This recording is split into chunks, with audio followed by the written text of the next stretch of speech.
The change in Emma is subtle at first, like the soft shift of the seasons. I notice it on a Monday morning when she wakes me up with breakfast in bed, a gesture that's both delightful and unusual.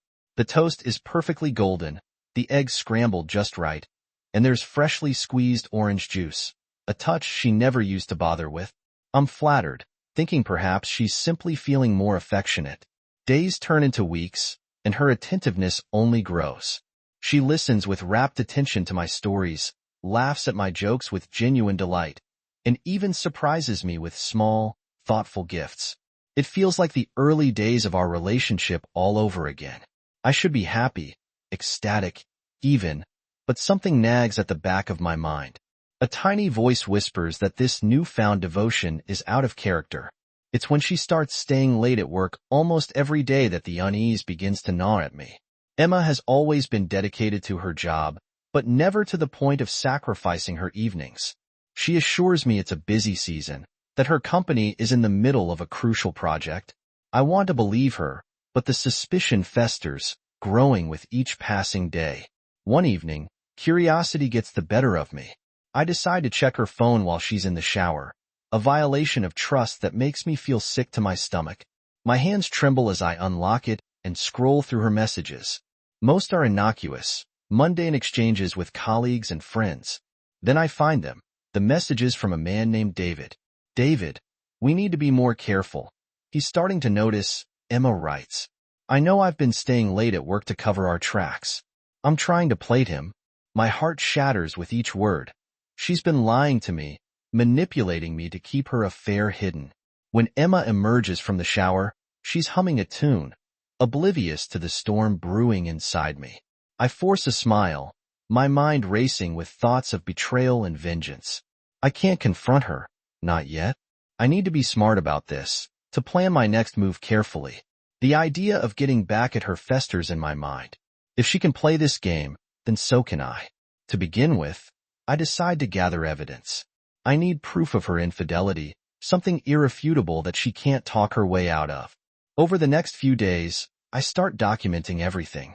I take screenshots of the messages, noting the dates and times. I begin following her discreetly when she claims to be working late, snapping photos of her with David whenever I can. It's painful.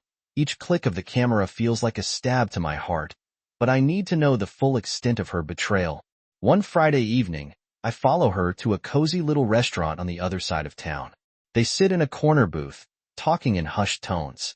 David reaches across the table and takes her hand, and she smiles at him in a way she hasn't smiled at me in months. My blood boils, but I stay hidden, my camera capturing every moment. I don't just want to catch her. I want her to feel the same pain she's inflicted on me. As I drive home, an idea takes root in my mind, a way to turn the tables and make her understand the depth of her betrayal. When I get home, I start creating a fake online persona, a charming, attentive man who seems to have everything Emma could want.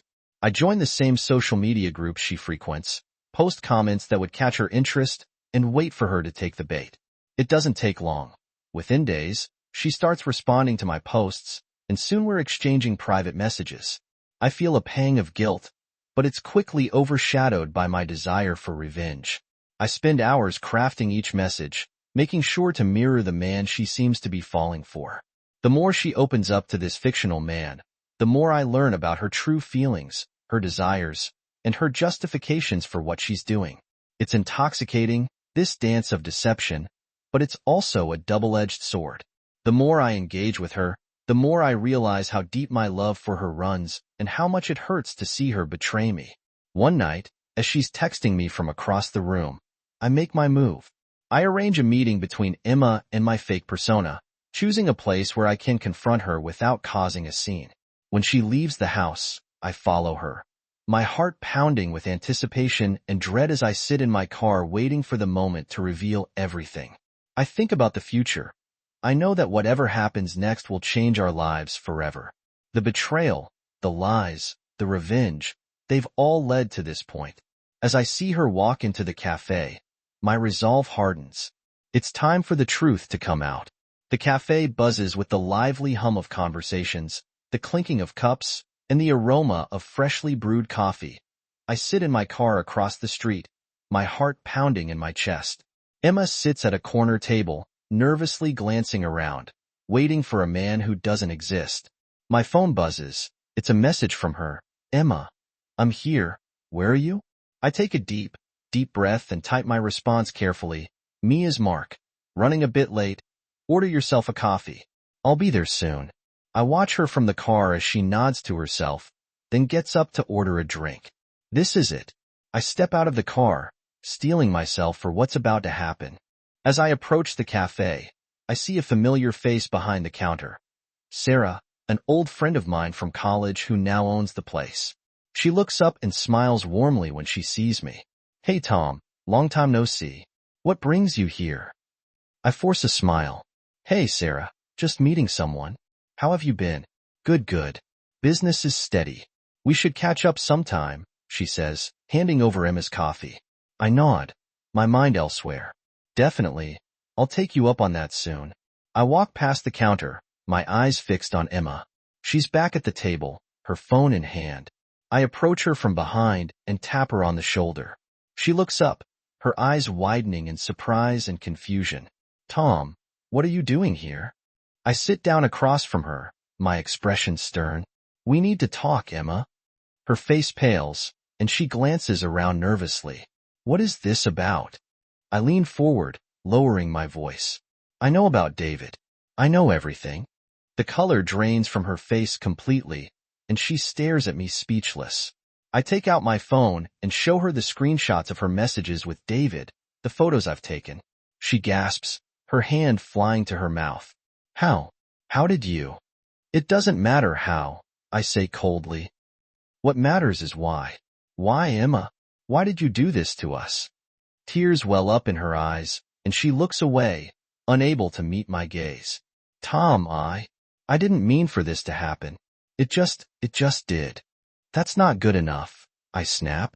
You've been lying to me, manipulating me. All those nights you said you were working late, you were with him. How long has this been going on? She takes a shaky breath. A few months, but it's not what you think. David and I, it's complicated. Complicated? I scoff. You're having an affair, Emma. That's not complicated. That's betrayal. She reaches out to touch my hand, but I pull away. Tom, please, let me explain. Before she can continue, the door to the cafe swings open, and David walks in. He spots us immediately, his face contorting with shock and panic. He strides over, his expression hardening. What's going on here, David? Demands this. This is between Emma and me, I say, standing up to face him. You have no business being here. Emma stands as well, placing herself between us. David, please, just go. No, David says firmly. If he knows, then he deserves to hear the truth. I glare at him, my fists clenching. The truth? You mean the lies you've been feeding my wife? David squares his shoulders. Emma and I are in love, Tom. We didn't mean for it to happen, but it did. You deserve better than a lie. Love? I laughed bitterly. Is that what you call sneaking around behind my back? The cafe falls silent as other patrons begin to notice the confrontation. Sarah looks over from the counter, concern etched on her face. I ignore the curious stares and focus on the two people who have torn my life apart. You think you can just come in here and confess your so-called love and everything will be fine? I say, my voice shaking with anger. Emma steps forward, her eyes pleading. Tom, I'm so sorry. I never wanted to hurt you. You should have thought of that before you started this affair, I retort, but it's too late now. You've made your choices, and now you have to live with the consequences. Sarah approaches cautiously, her voice gentle. Is everything all right over here? I take a deep breath, trying to calm the storm raging inside me. No, Sarah, everything is far from all right. Emma's tears flow freely now, and David looks at me with a mixture of guilt and defiance. I turn to Sarah, my voice strained. I'm sorry about this, Sarah. We'll leave. She nods, understanding. Take care, Tom. Call me if you need anything. I walk out of the cafe, not looking back. Emma and David follow, but I keep my distance. The betrayal cuts deep, and the pain is almost unbearable. As I reach my car, I turn to face them one last time. This is over, I say, my voice hollow. You've made your bed now, lie in it. Without waiting for a response, I get into my car and drive away. The road blurs before me as I try to process everything that's happened. My mind races with thoughts of revenge, justice, and the shattered pieces of my heart.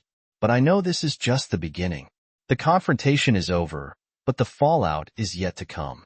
I need to figure out my next steps to rebuild my life from the wreckage they've left behind. And I will, one step at a time. I will rise from this betrayal stronger and more determined than ever. But for now, I need to let the pain wash over me, to feel every bit of the heartbreak. As I drive aimlessly through the city, my phone buzzes with a new message. It's from Sarah. Sarah, if you need a friend, I'm here. Don't go through this alone. I grip the steering wheel tightly. The warmth of her words is a small comfort in the cold reality of my situation. Maybe I don't have to go through this alone. Maybe, just maybe, there's a way to find solace amidst the chaos. But for now, all I can do is drive and let the road take me wherever it will, knowing that my life has changed forever. The city lights blur past as I drive aimlessly. My mind is a storm of thoughts and emotions. Emma's betrayal cuts deep, and every passing moment feels like a wound that refuses to heal. I find myself parked in front of a familiar apartment building, Sarah's place. Her message from earlier echoes in my mind, a lifeline in the sea of chaos. Taking a deep breath, I decide to reach out. My fingers trembling, I text her, Miss Sarah, are you free to talk? The response is immediate. Sarah, of course, come up. I walk up to her apartment, each step feeling heavier than the last. When I reach her door, it swings open before I can knock. Sarah stands there, her expression a mix of concern and empathy. Hey, Tom, she says softly, stepping aside to let me in. Come on in. Her apartment is warm and inviting, a stark contrast to the turmoil inside me. I sit on the couch, and she joins me, her eyes searching mine. What happened back there? She asks gently. I take a deep breath and start from the beginning, recounting everything, the messages, the affair, the confrontation at the cafe. Sarah listens intently, not interrupting, just letting me pour out the pain and anger. When I finish, she leans back with a thoughtful look on her face.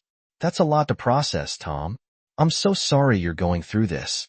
Thanks, Sarah, I say, my voice barely a whisper. I don't know what to do next. I feel lost. She reaches out and takes my hand, a comforting gesture that sends a wave of warmth through me. You're not alone, Tom. You have friends who care about you. We'll figure this out together. For the first time since discovering the affair, I feel a glimmer of hope. Sarah's support is a beacon in the darkness, and I cling to it desperately. Do you want to stay here tonight? She offers. I have a spare room. You shouldn't be alone right now.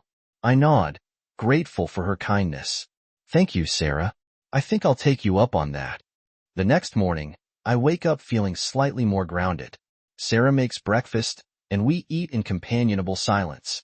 Afterward, we sit down to discuss the next steps. You need to talk to a lawyer, Sarah, she says, her tone practical.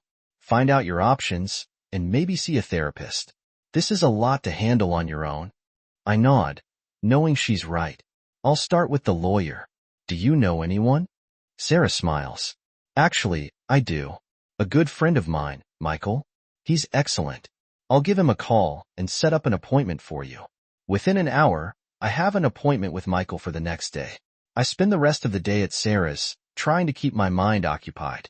We watch movies, talk about old times, and for a little while, I almost forget about the pain. The following day, I meet Michael at his office. He's a sharp-looking man in his early 40s, with a calm demeanor that immediately puts me at ease. Tom, Sarah's told me a bit about your situation, he says, gesturing for me to sit.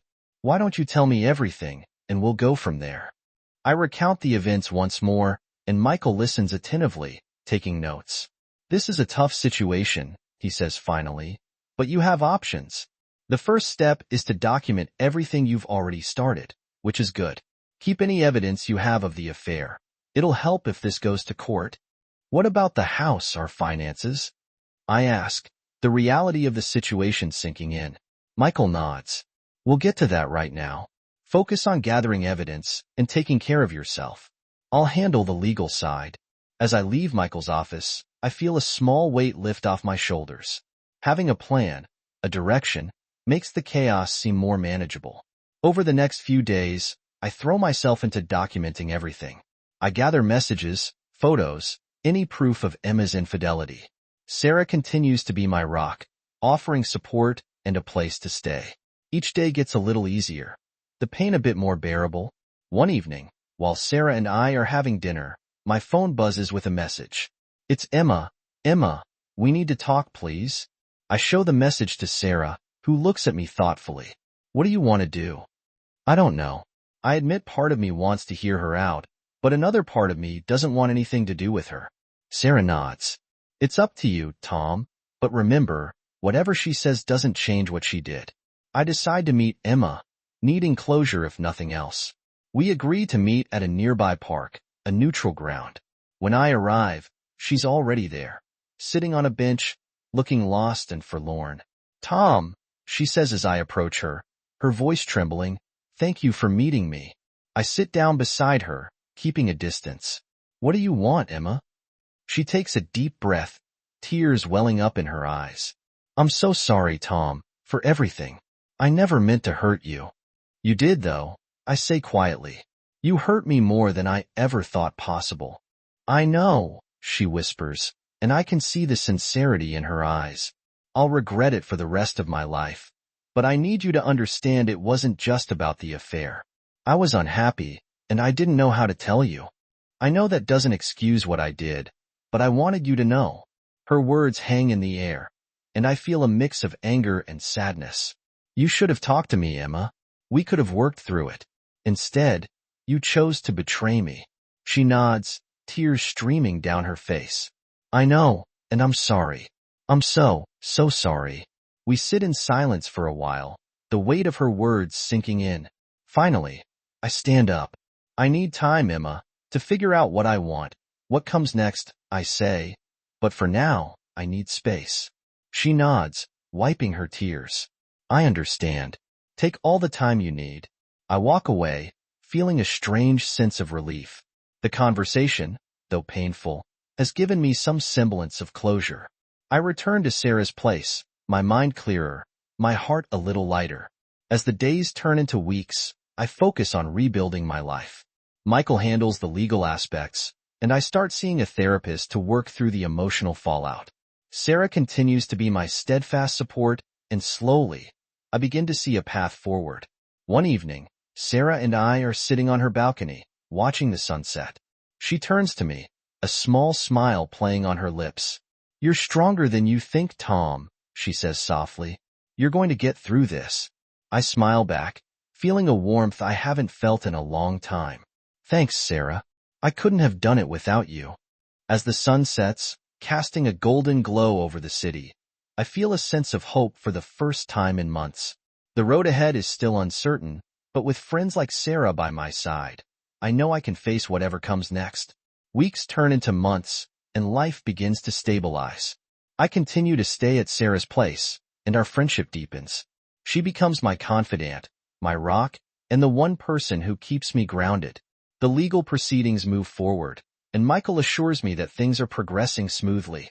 I start to see a therapist regularly, which helps me process the emotions that have been swirling inside me since discovering Emma's betrayal. One day, as I'm sorting through some old files, I find a letter tucked away in a drawer. It's from Emma, dated just before the affair began. My hands tremble as I open it, wondering what more there could be to discover. Dear Tom, it begins. If you're reading this, it means I couldn't find the courage to tell you in person. There's something you need to know, something I've been hiding from you. It's about our finances. I made a bad investment and lost a significant amount of our savings. I've been trying to fix it on my own, but it's spiraling out of control. I'm so sorry, Tom.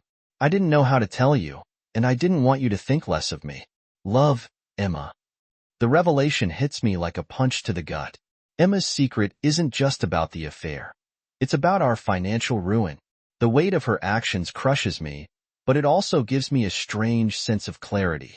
I need to confront her about this to understand the full extent of what's happened.